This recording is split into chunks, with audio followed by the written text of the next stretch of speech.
नमस्कार पेंशनर्स मित्रों, लंबे अंतराल के बाद में आपके सामने आपसे संबंधित मुद्दों पर चर्चा करेंगे। कल हमने वीडियो डाला था स्वास्थ्य गड़बड़ी के थोड़ा सा जब सुधार लगा तो, और हमने वायदा किया था कि आज से रेगुलर वीडियो बनाने की कोशिश करेंगे। तो मुद्दों पर बात करेंगे।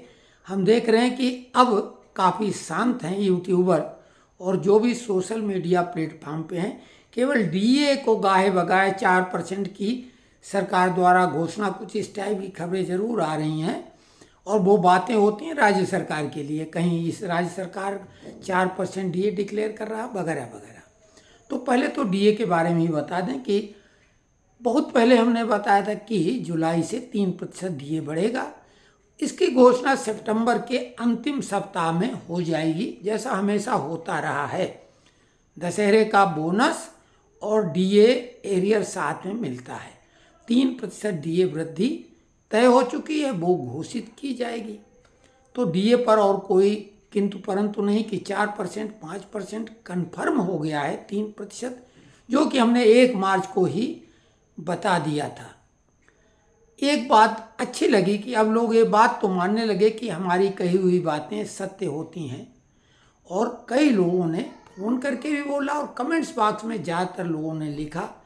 और अच्छा लगा कि लोगों ने स्वास्थ्य को लेके ध्यान देने की बात की और चिंता भी व्यक्त की। उसमें हमारे काफ़ी जो, अब उनको हम अपना मित्र तो सभी को बोलते हैं, वो हमारे शुभचिंतक भी हैं। प्रवीर कुमार जी हैं, विजय यादव जी हैं, प्रणव पांडे जी हैं, राधेश्याम तिवारी जी हैं, मदन सिंह भादवा जी हैं। इन सब लोगों ने प्रभु से हमारे स्वास्थ्य को शीघ्र नॉर्मल होने के लिए प्रार्थना की, शुभकामनाएं दी हैं। हम इनके लिए धन्यवाद देते हैं और ईश्वर से प्रार्थना करते हैं, भगवान गणेश से, कि उनके जीवन की समस्त विघ्न बाधाओं का हरण करके उनके जीवन को परिवार सहित आनंदमय बनाएं हमेशा। बाकी जो कमेंट्स में बातें हैं लोगों ने लिखी हैं। निरंजन सिंह जी ने एक सवाल पूछा है और एक सज्जन और है, उनका नाम न लिख के वो यूट्यूब का यूजर नेम लिख के आया, जिससे नाम तो समझ में नहीं आया। दोनों का सवाल लगभग एक ही है। तो जो एक यूजर है जिनका नाम नहीं आया, उन्होंने फिफ्थ पे कमीशन के बारे में पूछा है, नेशनल इंक्रीमेंट को लेके। निरंजन सिंह जी ने स्पष्ट तौर से बताया है कि वो 1 अप्रैल को सेवानिवृत्त हुए हैं 2004 को। उनका इंक्रीमेंट अगले महीने ड्यू था, क्या उनको मिलेगा कि नहीं। तो सुप्रीम कोर्ट के आदेशानुसार जो लोग जून और दिसंबर में सेवानिवृत्त हुए हैं उनके लिए ही नेशनल इंक्रीमेंट देने की बात है। अब अगर वो 5th पे कमीशन वाले भी हैं जून या जुलाई में, तो एक हद तक वो ऑर्डर उन पे भी लागू हो सकता है। कायदे से तो ये भी होना चाहिए, लेकिन होने को तो बहुत कुछ सही बातें हैं, लेकिन कहाँ हो पाती हैं। इस मामले में सरकार की आलोचना हम लोग कर भी सकते हैं कि बहुत सारे हमारे अधिकार जो हैं वो कोर्ट में जाने के बाद मिलते हैं, ऑर्डर होते हैं, उसके बाद में भी कई लोग दुनिया से चले जाते हैं और उनको वो भुगतान नहीं हो पाता है। ये तकलीफ दे बातें हैं। आज एक सज्जन से बात हुई, वो अधिकारी थे, मौसम विभाग से सेवानिवृत्त हुए थे पंड्या साहब, और उन्होंने भी वही बात कही कि सरकार को दोषी तो हम लोग ठहराते हैं, लेकिन काम सेक्रेटरी लोगों का होता है। तो सेक्रेटरी भी हैं तो सरकार का हिस्सा, या प्रमुख रूप से कार्यपालिका तो वही लोग हैं। विधायिका और कार्यपालिका मिल के बात करती है। हमको तो न्यायपालिका के पास जाना पड़ता है, जिसमें हमें भाग दौड़, समय और पैसा खर्च करना पड़ता है। तो आपको अब हम बता रहे हैं उन मुद्दों के बारे में जो कोर्ट में लंबित हैं और उसमें पेच फंस गए हैं, विशेषकर नेशनल इंक्रीमेंट को लेकर। नेशनल इंक्रीमेंट में रेलवे ने पहले जो अपना एक लेटर जारी किया था, उसके अनुसार केवल 3 साल का वो लाभ देने की बात की थी, जो कोर्ट केस जीत चुके हैं उनके लिए भी। और अभी रेलवे की तरफ से डीओपीटी ने एसएलपी सुप्रीम कोर्ट में लगा दी कि इसके विरुद्ध नेशनल इंक्रीमेंट के लिए, और बाद में इंडियन ऑर्डिनेंस फैक्ट्री ने भी लगे हाथ वो काम कर डाला कि नेशनल इंक्रीमेंट का भुगतान के संबंध में जो सुप्रीम कोर्ट ने आदेश दिए थे उसके विरुद्ध एसएलपी उन्होंने लगा दी, स्पेशल लीव पिटीशन।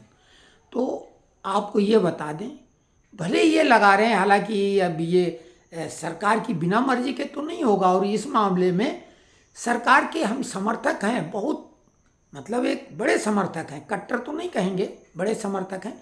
लेकिन ये तो सरासर गलत बात है कि जो सुप्रीम कोर्ट में कर्मचारी किसी तरीके से जीत हासिल करते हैं, कईयों को भुगतान भी हो चुका हो, उसके खिलाफ आप SLP लगवाते हैं, क्योंकि DOPT बिना सरकार की मर्जी के तो नहीं गया होगा।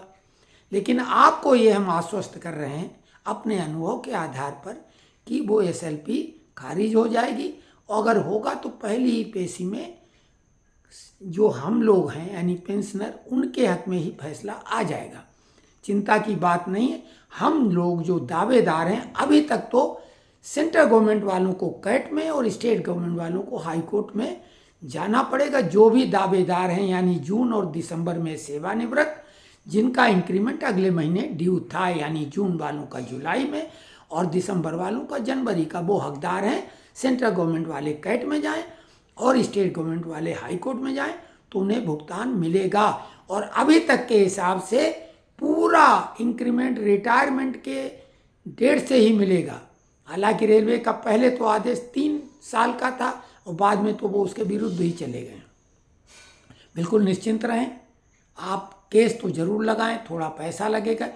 जो लोग भी सेंट्रल गवर्नमेंट के हैं और जबलपुर छत्तीसगढ़ के हैं, तो हमने वकील साहब के बारे में जो बताया था, वो मात्र 5,000 रुपये की फीस में केस कर रहे हैं और 2 महीने के अंदर फैसला आ रहा है। जहाँ तक कम्यूटेशन की बात है, तो वो मामला भी छत्तीसगढ़ और जबलपुर वाला कैट में लगेगा। वो भी लगा सकते हैं जिनका पीरियड 10 साल को क्रॉस कर चुका है, 11 साल के आसपास हो गए, उन्हें केस लगा देना चाहिए। क्योंकि कम्यूटेशन अगर 12 साल का भी सरकार करेगी, तो अगर पीरियड ज़्यादा हो गया तो ज़रूरी नहीं उन्हें पिछली तारीख का भुगतान मिले। वो कट डेट हो सकती है जब कभी आदेश आएगा सुप्रीम कोर्ट का या सरकार निर्णय लेगी, तो केस लगा देना चाहिए। वकील से बार्गेनिंग करेंगे फीस की। सिंह साहब तो 10,000 रुपये में लगा रहे हैं, क्योंकि इसमें कई तारीखें पड़ेंगी। अभी कोई सुप्रीम कोर्ट का आदेश आया नहीं है कम्यूटेशन को लेकर। तो नोशनल इंक्रीमेंट और कम्यूटेशन को लेकर, कोर्ट के मामले को लेकर हम लोगों को तो कोर्ट में ही जाना पड़ेगा। गुजरात सरकार ने कम्यूटेशन की अवधि 15 साल से घटा के 13 साल कर दी, राजस्थान ने 15 से 12, और नेशनल काउंसिल में शिव गोपाल मिश्रा जी ने 12 साल की डिमांड की थी। और जो AIDEF के जनरल सेक्रेटरी हैं श्री कुमार जी, उन्होंने भी लेटर लिखकर सेक्रेटरी साहब को 12 साल के लिए ही उन्होंने कम्यूटेशन पीरियड की अवधि को रिड्यूस करके करने की मांग की थी। तो 12 साल का ही मामला जहाँ तक ये सुलटेगा, ये ध्यान दो। लेकिन हम तो चाहते हैं 10 साल हो जाए, लेकिन चाहने से क्या होगा क्या नहीं, ये तो आप समझ लें। 12 साल में मामला सेटल होगा, वो कोर्ट से भी चाहे हो, कोर्ट तो खैर पीरियड घटा सकती है, लेकिन सरकार की तरफ से वार्ता करके 12 साल का ही मामला बनेगा, क्योंकि डिमांड ही 12 साल की है। अब एक और मामला कोर्ट में है 79+ ईयर में जो 20% पेंशन वृद्धि है, जिसमें कि DA भी मिलता है। तो वो पहले तो केवल जस्टिस लोग गुवाहाटी और चेन्नई हाई कोर्ट से जीते थे, केवल उनके लिए था। बाद में Jabalpur medical college, Netaji Subhash Chandra Bose medical college Jabalpur के डीन साहब, जो 1991 में सेवानिवृत्त हुए थे, जबलपुर हाई कोर्ट में उन्होंने केस किया था और वो भी जीत गए। तो 79+ में 20% पेंशन वृद्धि उनको भी मिल गई। तो जो भी कोर्ट जाएगा उनको मिल जाएगी, लेकिन इसके लिए कोर्ट जाना पड़ेगा, नहीं तो 1 साल और इंतजार करेंगे। सौभाग्यशाली हैं वो लोग जो 79+ पे पहुंच गए हैं, वो तो 80 तक पहुंच ही जाएंगे, ऐसी में उम्मीद करते हैं। तो 80 में जिस महीने में 80 साल उम्र आपकी कंप्लीट होगी, उसी महीने में आपको 20% पेंशन वृद्धि मिल जाएगी। ये तो अभी है नियम, लेकिन अगर आपको 79+ में चाहिए तो फिर कोर्ट में जाना पड़ेगा, सेंट्रल गवर्नमेंट वाले कैट में और स्टेट गवर्नमेंट वालों को हाई कोर्ट में। DA का हम आपको बता ही चुके हैं कि सितंबर के अंतिम सप्ताह में 3% पेंशन वृद्धि की घोषणा होगी। पेंशन जो DA एरियर और DR एरियर है 18 महीने का, उसके बारे में अभी कोई ऐसी पुख्ता खबर नहीं है। जो भी पहले खबर लोग चला भी रहे थे वो मौन हो गए। सरकार जब प्रधानमंत्री ने स्वयं नेशनल काउंसिल की बैठक में शिरकत की थी उस समय तो उसको बहिष्कार कर दिया गया, नहीं तो उसमें ये सारे मुद्दे सुलझ जाते। अब अगली मीटिंग का इंतजार ही करो या बीच में श्रमिक संगठन दबाव बना के फिर से बैठक कराएं, तभी ये मामले हो सकते हैं, चाहे वो 18 महीने का डी एरियर हो। 65+ के बाद में 5 साल बाद 5% पेंशन वृद्धि हो। एक सज्जन ने बोला कि दीक्षित जी ने इस वीडियो में आपने 65 और 70 वर्ष वाला वो शामिल नहीं किया, तो लीजिए शामिल कर लेते हैं। उसके अलावा फिक्स मेडिकल अलाउंस जो सबसे महत्वपूर्ण है, पंड्या साहब ने भी आज जो बात की थी उन्होंने भी बोला कि ये तो मामला 26 तक ही खींच के ले जाने वाले हैं, इसमें सेक्रेटरी लोगों की नालायकी है कि सरकार पे इतना बोझ बढ़ेगा। अब क्या कहा जाए, बहुत ही गलत बात है सरकार की, इसमें हम घोर आलोचना करते हैं कि आपके द्वारा ही बनाई हुई कमेटी ने जब सिफारिश 3000 की कर दी तो क्यों नहीं लागू की जा रही है, तो ये लागू किया जाना चाहिए। हालांकि वो 1 जनवरी 26 तक खींच के ले जाना चाहते हैं, जिसमें 3000 कर देंगे तो कोई तारीफ नहीं होगी कि ये तो 7th पे कमीशन में 3000 हो जाता, तो 8th पे कमीशन की सिफारिशों के बाद तो वो कम से कम 5000 हो जाना चाहिए था। लेकिन सरकार की मंशा लगता है कि 1 जनवरी 26 से 3000 करने का इरादा है। निश्चित रूप से ये बहुत ही खराब बात है, हम इस मामले में सरकार की आलोचना कर रहे हैं। अन्य जो भी मामले हैं, पे कमीशन की बात तो हम लगातार कह रहे थे कि सरकार गठित नहीं करेगी। फिटमेंट फैक्टर एक्राइड फार्मूले के अंतर्गत जनवरी 2026 से जो पेंशन और पे रिवीजन होना है वो हो ही जाएगा। फिटमेंट फैक्टर कितना है हम तुक्का कोई लगाएंगे नहीं। अन्य जो भी मामले हैं वो सभी नेशनल काउंसिल की बैठक में ही सुलझेंगे। और हम ज़्यादा लंबा वीडियो नहीं करना चाहते। कमेंट्स बॉक्स में जितने भी कमेंट्स आए थे सबके बारे में हमने बोला, उन सभी को धन्यवाद देते हैं। सभी ने हमारे बारे में स्वास्थ्य की चिंता की और पॉजिटिव रुख अपनाया है।